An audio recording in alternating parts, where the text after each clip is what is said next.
said, okay, is the Attorney General of the Federation, the liaise with the National Assembly to talk further about the provisions of the reforms, and then maybe any critical stakeholder that can talk, especially behind the doors now, about it before it goes to the public domain, whereby we are going to conduct a public hearing.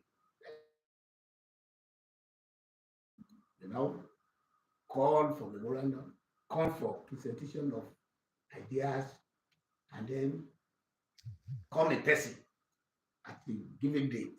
Okay. It's not going to. It might not be even in a day. It can be 1, 2, 3, 4, 5 days.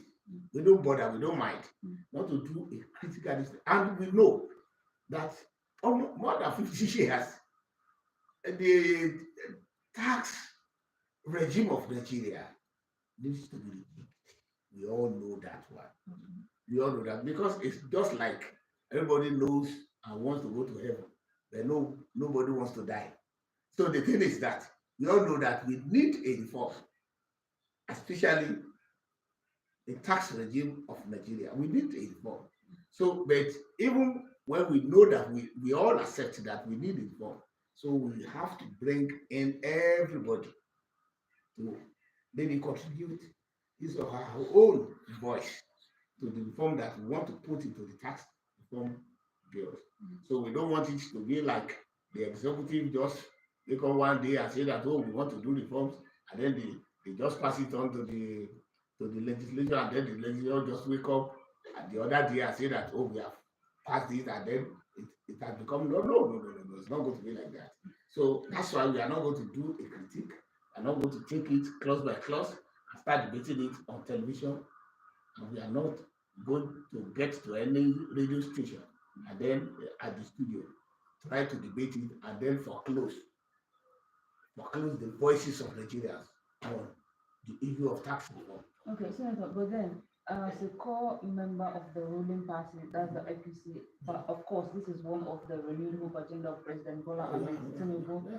I want to understand what your position as a person is, because some of your colleagues who are against the bill emphasize on the fact about the timing, not a proper timing for Nigerians. But then I want to understand, as much as this bill exempted some average, some Nigerians, the people earning below 1 million. Oh yes.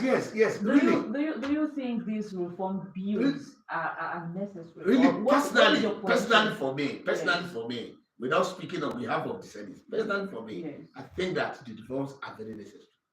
Because for the first time, tax regime that is going to maybe give